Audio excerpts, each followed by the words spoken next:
Medical science में ना x ray एक बहुत ही कमाल की मशीन है। मतलब हड्डी कहाँ से टूटी है वो सफेद टेढ़ी मेढ़ी लाइन उसमें एकदम साफ दिख जाती है। जी, सब कुछ ब्लैक एंड व्हाइट में सामने आ जाता है। बिल्कुल। डॉक्टर स्क्रीन पर उंगली रखता है और बता देता है कि परेशानी ठीक इस जगह है। लेकिन मान लीजिए अगर किसी का समाज अंदर से टूट रहा हो या किसी का दिमाग ईर्ष्या से चटक गया हो तो उसका एक्सरे कैसे होगा? ये एक बहुत ही गहरा सवाल है, क्योंकि मानव मनोविज्ञान और हमारी भावनाओं के उस धुंधले परिदृश्य को समझने के लिए कोई मशीन तो बनी नहीं है। सही कहा। और हमारी इस विस्तृत चर्चा में आपका स्वागत है। आज का हमारा ये गहन अध्ययन किसी आम विषय पर नहीं है, बल्कि मानव मनोविज्ञान के उस एक्सरे पर है जिसे 1 सदी पहले खींचा गया था। और मजेदार बात यह है कि पश्चिमी दुनिया में जब सिगमंड फ्राइड और कार्ल जुंग जैसे मनोवैज्ञानिक इसी उलझन को सुलझाने की कोशिश कर रहे थे, वे क्लिनिकल नजरिए से दिमाग का नक्शा बना रहे थे। जी। लेकिन ठीक उसी दौर में भारत में एक व्यक्ति ऐसा था जो मनोविज्ञान की प्रयोगशालाओं के बजाय साहित्य और कहानियों के जरिए मन का कहीं ज्यादा सटीक एक्सरे तैयार कर रहा था। क्या बात है। और यही बात हमारे आज के श्रोतों को इतना दिलचस्प बनाती है। मतलब हमारे सामने जो दस्तावेज है ना, वे बहुत ही अलग अलग तरह के हैं। एक तरफ international journal of scientific and innovative research studies के बहुत ही भारी भरकम अकादमिक शोध पत्र हैं। और सेतु पत्रिका का एक बहुत ही विश्लेषणात्मक लेख भी है। बिल्कुल। और कुछ गहरे अध्ययन नोट्स भी। लेकिन इन सब के बीच जो सबसे चौंकाने वाली चीज रखी है वो है 2022 का एक विश्वविद्यालय का परीक्षा प्रश्न पत्र। जी, वो परीक्षा पत्र ये साबित करता है कि ये विषय आज भी कितना जिंदा है। एकदम सही। जब हम इस प्रश्न पत्र को देखते हैं तो उसमें छात्रों से तमस और तीसरी कसम के साथ साथ लोभ और प्रीति जैसे निबंधों पर सवाल पूछे जा रहे हैं। मतलब ये कोई सामान्य बात नहीं है कि 1 सदी पहले लिखे गए सिद्धांत आज भी विभाजन के दर्द को समझने के लिए इस्तेमाल हो रहे हैं। ठीक है, इसे थोड़ा विस्तार से समझते हैं। ये निबंध आखिर लिखे किसने थे? या जो बात सबसे आकर्षक है वो ये है कि ये निबंध आचार्य रामचंद्र शुक्ल ने लिखे थे। और वे केवल एक साहित्यिक आलोचक नहीं थे, उन्होंने साहित्य की आलोचना को एक मनोवैज्ञानिक ढांचे में ढाल दिया था। 1930 में जब उनका ग्रंथ विचार विधि के नाम से पहली बार प्रकाशित हुआ, जिसे बाद में दुनिया ने चिंतामणि के नाम से जाना। जी, चिंतामणि, ये नाम तो बहुत मशहूर है। बिल्कुल। तो वो केवल निबंधों का संग्रह नहीं था, वो असल में हिंदी साहित्य को एक वैज्ञानिक आधार देने का पहला सबसे बड़ा प्रयास था। ये चर्चा सिर्फ परीक्षा पास करने के बारे में नहीं है, बल्कि यह समझने के लिए है कि साहित्य कैसे मन का विज्ञान बन सकता है। और चिंतामणि के निबंधों को पढ़ते हुए मुझे ऐसा लगता है जैसे कोई सर्जन शरीर रचना विज्ञान की किताब लिख रहा हो, लेकिन वो सिर्फ हड्डियों की बात नहीं कर रहा। वो दिल की धड़कन के पीछे जो जज्बात है ना, उनके काम करने के तरीके को समझा रहा है। बहुत ही सटीक उदाहरण दिया आपने। शुक्ल जी ने जो सबसे बड़ा काम किया वो था हृदय तत्व, यानी हमारी भावनाओं और बुद्धि तत्वों के बीच एक संतुलन बनाना। लेकिन यहाँ मेरे मन में एक सवाल आता है, उस दौर में जब पश्चिमी मनोविज्ञान पूरी दुनिया पर हावी हो रहा था, तो क्या शुक्ल जी ने भावनाओं को डिकोड करने के लिए बस पश्चिम के मॉडल्स की नकल कर ली थी या उनकी अपनी कोई प्रणाली थी? अगर हम इसे बड़े परिप्रेक्ष्य से जोड़ें तो हमारे स्रोतों से ये एकदम स्पष्ट होता है कि शुक्ल जी ने पश्चिम का अंधानुकरण बिल्कुल नहीं किया। अच्छा, तो उन्होंने शुरुआत कहाँ से की? देखिए, पश्चिमी मनोविज्ञान अक्सर मानसिक बीमारियों और क्लिनिकल डिसऑर्डर से अपनी शुरुआत करता है, लेकिन शुक्ल जी ने आम इंसान के रोजमर्रा के अनुभवों को अपना आधार बनाया। उन्होंने भावनाओं को बहुत ही वैज्ञानिक ढंग से 2 मुख्य श्रेणियों में बांटा, सुखात्मक और दुखात्मक। सुखात्मक यानी वे भावनाएं जो हमें खुशी देती हैं या हमारा विस्तार करती हैं, और दुखात्मक जो हमें दर्द देती हैं, है ना? एकदम सही। सुखात्मक में उन्होंने उत्साह, श्रद्धा और लोभ प्रीति को रखा, और दुखात्मक भावनाओं की सूची में करुणा, लज्जा, घृणा, ईर्ष्या, भय और क्रोध को शामिल किया। तो चलिए उन दुखात्मक भावनाओं के थोड़ा अंदर चलते हैं, क्योंकि इंसान की सबसे बड़ी उलझनें शायद वहीं पैदा होती हैं। ईर्ष्या की ही बात कर लेते हैं। सेतु पत्रिका के लेख में एक बहुत ही चौंकाने वाला विश्लेषण है कि शुक्ल जी ईर्ष्या को कोई एक शुद्ध भावना नहीं मानते। जी, वे इसे एक संकर भाव या हाइब्रिड इमोशन कहते हैं। Hybrid emotion? उनके अनुसार ईर्ष्या 3 चीजों के मिलने से पैदा होती है, आलस्य, अभिमान और नैराश्य यानी निराशा। और सबसे मजेदार बात यह है कि इंसान को ईर्ष्या किसी दूर बैठे अरबपति से नहीं होती, ईर्ष्या हमेशा पड़ोसियों या अपने साथ वालों से होती है। बिल्कुल। और इस मनोवैज्ञानिक तंत्र को समझना बहुत जरूरी है।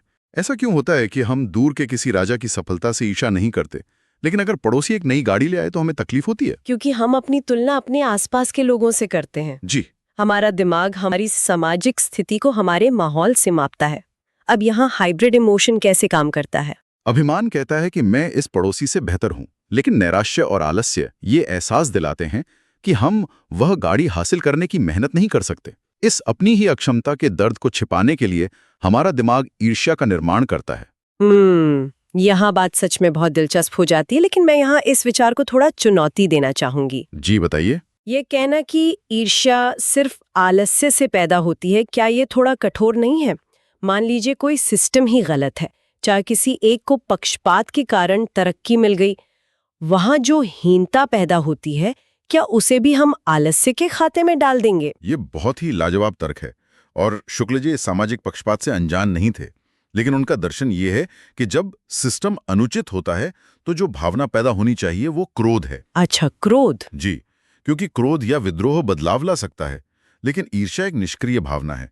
जब इंसान सिस्टम से लड़ने के बजाय अपनी अक्षमता को स्वीकार कर लेता है और सिर्फ अंदर कुड़ने लगता है, तो वो ईर्ष्या है। ईर्ष्या कभी कोई क्रांति नहीं लाती। इसीलिए इसका एकमात्र इलाज उद्योग और आशा है, यानी मेहनत और उम्मीद। ये एक बहुत ही स्पष्ट अंतर है। क्रोध बदलाव लाता है और ईर्ष्या सिर्फ इंसान को खोखला करती है।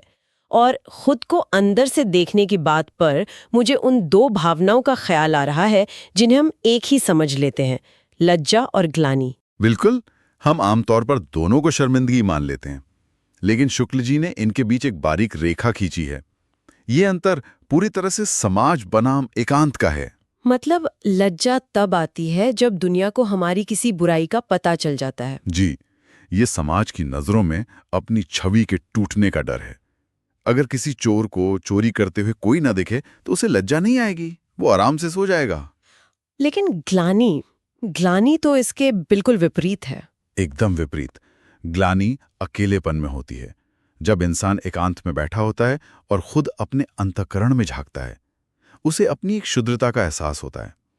लज्जा इंसान को सिर्फ सावधान करती है कि अगली बार पकड़े मत जाना, लेकिन ग्लानि अंतःकरण की शुद्धि का असली रास्ता है। यानी ग्लानि एक तरह का नैतिक आईना है, और जब हम अपनी इच्छाओं या चाहत की बात करते हैं तो यहीं से हमारी चर्चा उस विषय पर मुड़ती है जो शायद इतिहास का सबसे बड़ा प्रेरक बल रहा है। चाहत जब वस्तुओं की ओर मुड़ती है तो वह लोभ बन जाती है, और जब व्यक्ति की ओर मुड़ती है तो प्रीति बन जाती है। जी, हमारे अध्ययन नोट्स पूरे तरह से इसी तुलनात्मक अध्ययन पर हैं। लोभ और प्रीति दोनों का जन्म एक ही जगह से होता है, किसी चीज को पाने की गहरी इच्छा। लेकिन शुक्ल जी बताते हैं कि लोभ सामान्य मुख होता है, यानी सामान्य। लोभी व्यक्ति को किसी विशेष चीज से लगाव नहीं होता, उसे बस संपत्ति चाहिए। अगर हम इसे आज की जिंदगी से जोड़ें तो ये कुछ ऐसा है जैसे हम किसी बड़े बुफे में जाते हैं। वहाँ इतनी डिशेस होती हैं कि हमारा ध्यान किसी एक के स्वाद पर नहीं होता, हम बस हर चीज प्लेट में भर लेना चाहते हैं। बिल्कुल सही उपमा दिया आपने। और इसके विपरीत प्रीति या प्रेम विशेषोन्मुख होता है। ये उस एक खास डिश की तरह है जिसे हम सुकून से उसका पूरा स्वाद लेते हुए खाते हैं। जब प्रीति जागती है तो सामने कितनी भी महंगी चीजें आ जाएं, नजर उसी एक पर टिकी रहती है। यह उदाहरण बहुत सटीक है। लोभ इंसान को अंधा बनाता है क्योंकि वो समाज से छीनने पर मजबूर करता है, वहीं प्रीति समाज को जोड़ती है। लेकिन यहाँ पर शुक्ल जी ने मानव सभ्यता के इतिहास की एक ऐसी घटना का जिक्र किया है जिसने लोभ को एक खतरनाक स्तर पर पहुंचा दिया। कहीं आप मुद्रा या पैसे के आविष्कार की बात तो नहीं कर रहे? बिल्कुल वही। प्राचीन काल में जब विनिमय या बार्टर सिस्टम था तो लोभ की एक प्राकृतिक सीमा थी। कोई इंसान कितना अनाज जमा कर सकता है, एक समय के बाद वो खराब होने लगेगा। जी, प्रकृति ने खुद एक सीलिंग लगा रखी थी। सही कहा। लेकिन जब विनिमय के लिए मुद्रा का आविष्कार हुआ तो वो सीमा टूट गई। पैसा एक अमूर्त चीज है, एक एब्स्ट्रैक्शन है।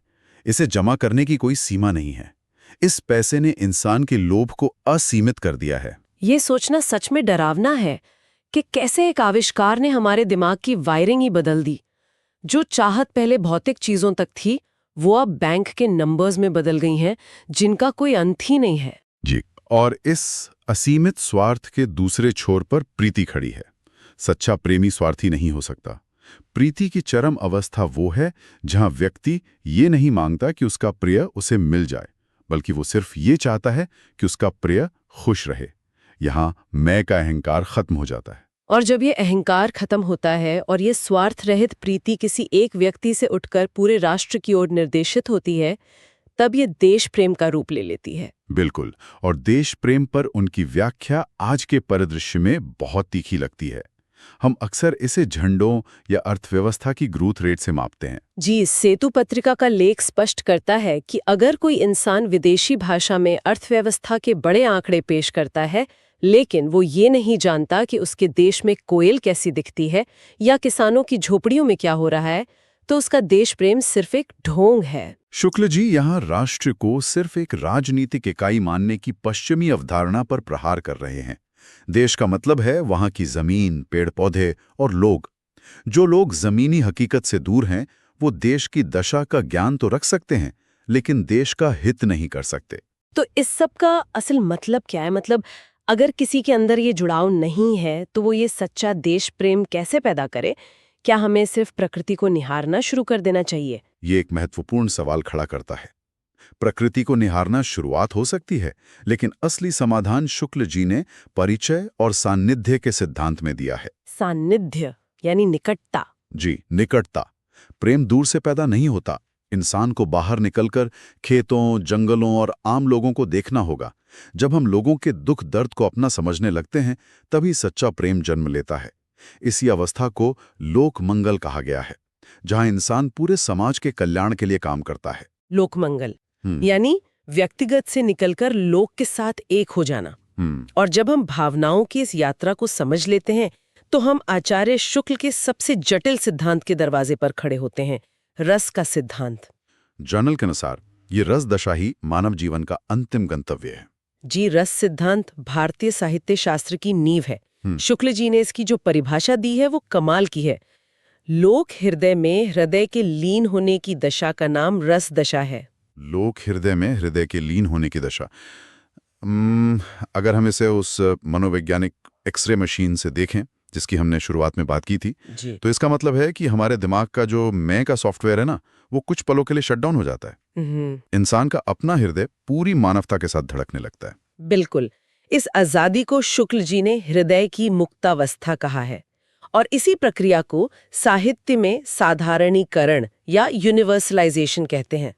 जब हम कोई बेहतरीन कहानी पढ़ते हैं, तो हम एक ऐसे पात्र के लिए रो रहे होते हैं जो असल में है ही नहीं। उस पल के लिए हमारा स्वार्थ पूरी तरह खत्म हो जाता है। जी, इसीलिए वे कहते हैं कि कविता सिर्फ मनोरंजन नहीं है, वो भाव योग है। भाव योग, ये शब्द बहुत कुछ कह देता है। जैसे शरीर के लिए जिम है, वैसे ही संवेदनाओं को प्रशिक्षित करने के लिए साहित्य है। बिल्कुल, है ना? एकदम सही। भाव योग हमें उस चरम लक्ष्य तक ले जाता है जहां हम दूसरों के दर्द को अपना महसूस कर सकें। इसीलिए उन्होंने उसे कर्म सौंदर्य कहा है, जो इंसान को समाज के प्रति कर्तव्यों के लिए प्रेरित करे। तो इस पूरी चर्चा को सुनकर ऐसा लगता है कि उस परीक्षा पत्र में छात्रों से सिर्फ सवाल नहीं पूछे जा रहे थे, बल्कि उन्हें एक बेहतर इंसान बनने की राह दिखाई जा रही थी। अगर हम आज के इस गहन अध्ययन को समेटें, तो आचार्य शुक्ल ने साफ बताया है कि लोभ हमें स्वार्थी बनाकर समाज से काटता है, जबकि प्रीति और रस की अवस्था हमें पूरे ब्रह्मांड के साथ एक कर देती है। जी, उन्होंने साबित किया कि साहित्य केवल किताबों तक सीमित नहीं है, वो मानव मनोविज्ञान का एक ऐसा नक्शा है जो हमें रास्ता दिखा सकता है। बिल्कुल, और ये किसी के लिए भी सिर्फ एक थ्योरी नहीं है, चाहे हमें अपनी ईर्ष्या समझनी हो या फिर ये जानना हो कि कोई कहानी हमें क्यों रुला देती है। और वे हमें याद दिलाते हैं कि हमारी असली सफलता बैंक बैलेंस में नहीं, बल्कि इस बात में है कि हम लोक हृदय से कितना जुड़े हैं। जुड़ने की बात पर मुझे ख्याल आ रहा है, हमने बात की थी कि कैसे पैसे ने लोभ को असीमित बना दिया था, लेकिन जरा आज के डिजिटल युग के बारे में सोचिए। जहां सोशल मीडिया है। जी, जहां सिर्फ पैसा नहीं, बल्कि सोशल मीडिया के लाइक्स, फॉलोअर्स और अटेंशन हमारी नई मुद्रा बन गए हैं, और ये लाइक्स भी तो बिल्कुल असीमित हैं। तो सवाल ये है कि क्या हमने प्रीति और जुड़ने की अपनी क्षमता को इस नए डिजिटल लोभ के आगे सरेंडर कर दिया है? ये सच में सोचने वाली बात है। क्या हम वर्चुअल दुनिया में इतने लाइक्स बटोर रहे हैं कि हमने असल दुनिया में लोक हृदय में लीन होने की ताकत खो दी है? इस पर जरूर विचार कीजिएगा। आज के इस गहन अध्ययन में बस इतना ही। बहुत बहुत धन्यवाद।